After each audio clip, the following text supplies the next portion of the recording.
Welcome back to the Florida History Podcast. I'm Kartik Krishnaiyer. And I'm Robert Bucciolati. Robert, we left off last week with the disastrous American third invasion of East Florida, which was rebuffed by the British at the Battle of Alligator Creek Bridge in modern-day Nassau County, just outside Callahan. This was a larger battle where the British had about 1,000 troops and the Americans had fewer, but the Americans were supposed to have 2 or 3 times as many, but the militia had detached and other militia had been captured previously at Fort Barrington. If you want details of the battle, go back to our episode from a week ago. And in wake of the defeat, both General Robert Howe and the head of the militia, Governor Houston of John Houston, again, not the film director. This is 200 years earlier. John Houston, the governor of Georgia, sent contradictory reports to the Continental Congress, blaming each other for the operational and strategic failures and the failure to capture Florida. So at this point, the Continental Congress is done. Okay, they've wiped their hands off of Florida. They figured it out. We're spinning our wheels here. We're getting absolutely hammered every time we go down there. We've made 3 efforts. It's not happening. It's not working. Let's move on. Let's focus our resources elsewhere. But General Washington continued to be concerned about East Florida. And I think, in fairness, for fairly good reason, because of the stockpile of arms in St. Augustine, because of the fortress nature of the city, and because at some point the British, as we know, were trying to bring the war south and bring the war to the south. Most of the major battles had taken place either in New England or New York, New Jersey, Pennsylvania, or Quebec, right, in the early stages of the war. But there had not been major battles in the south. In fact, the Battle of Alligator Creek Bridge, as we talked about in the last episode, not only the only major battle of the war fought in East Florida, it was one of the few major battles of the war fought in the South before 1780, south of Baltimore. So it really was kind of an almost in its own sense, it's separate conflict from the main battles of the Revolution that were being fought further north. But again, General Washington was directing this from his perch, wherever he was at the time, whether he was in Valley Forge, whether he was in Monmouth. There was a winter. His camp was in Morristown, New Jersey. I've gone and visited that. Interesting place, by the way, Morristown, New Jersey, if you're ever up in that area. He was directing it from up there, but it was almost a separate conflict in many ways. But Washington, he's still really interested in East Florida. But at this point, he's lost most of the political support for continuing with invasions of East Florida, but that doesn't completely deter him.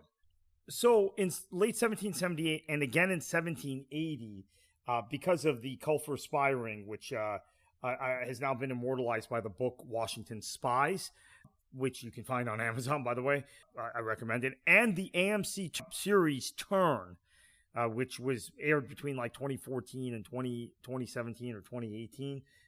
That has made the Culpher Spy Ring, once again, something that's talked about a lot. And because of the Culpher Spy Ring, which had penetrated kind of deep into St. Augustine, and British got information about British war plans, Washington, once again, wanted to do something about East Florida. There is an extensive American spy network that's been set up, and there are lots of American spies and increasing patriot adjacent people in St. Augustine. Part of this is motivated by Governor Tonin and his misgovernance and just kind of his personality, what we would call in this day and age toxic.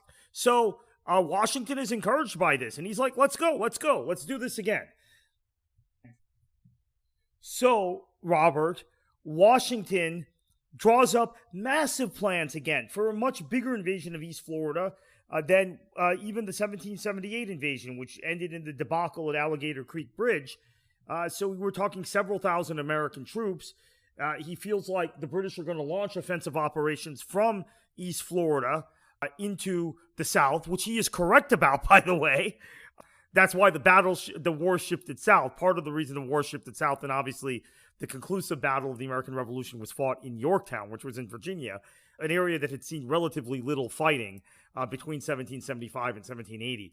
Washington is right about this. The British are using East Florida as a military fortress, similar to the way they had used Halifax in Nova Scotia as a similar, and New York City similarly in the north.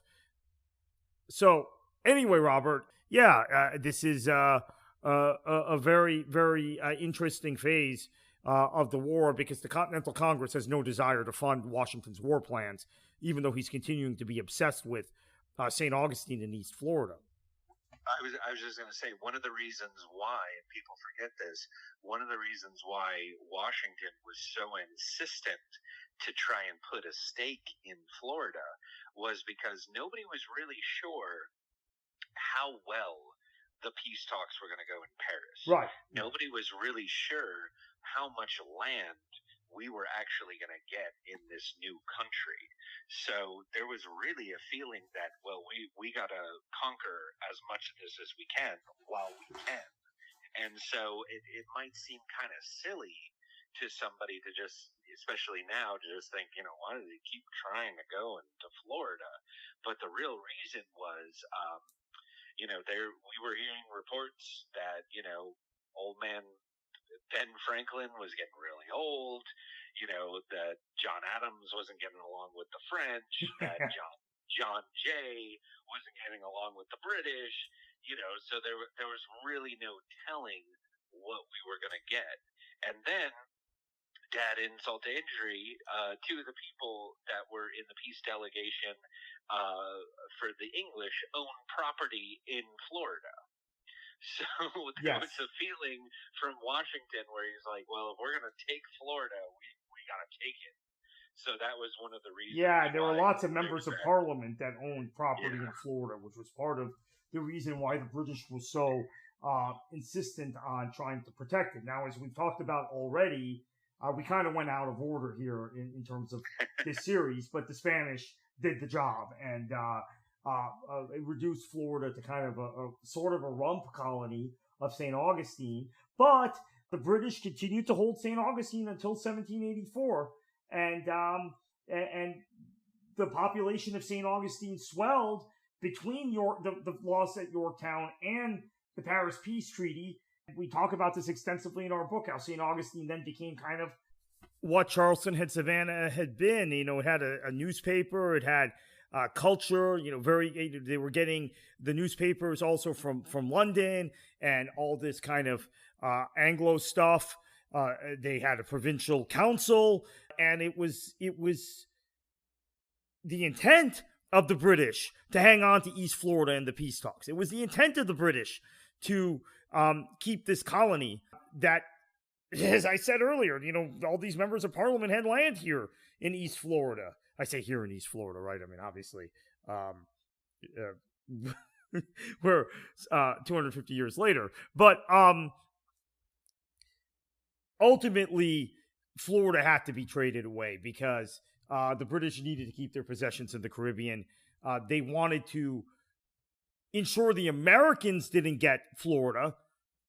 So even though the Americans and the Spanish were allies at this point, and the Spanish had liberated West Florida, the British correctly calculated, and this is something that I talk about in my own works, not the book we've worked on collectively that's going to be published by Casemate, but I talked about in the American Conquest of Florida, a book I wrote that came out last year, that basically the British calculated, you know what, if we cede East Florida back to the Spanish and the Americans won't get along, and at some point, Spain's aligned with France now, but at some point they might be aligned with us, and we get our chops back into East Florida, and all of that happened.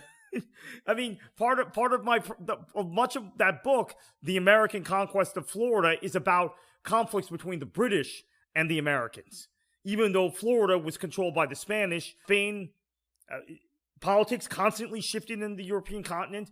There were a series of wars in the 1600s, 1700s, and then culminating in the Napoleonic Wars from the late 1790s onward to 1815, French Revolutionary Wars and Napoleonic Wars, where there was always shifting alliances in Europe. And the reality is Spain and Britain were likely going to be allies at some point. And sure enough, they become allies. And Spain becomes much weaker. They're already weakening at this point. And the British were right. Okay, better they have it than the Americans have it.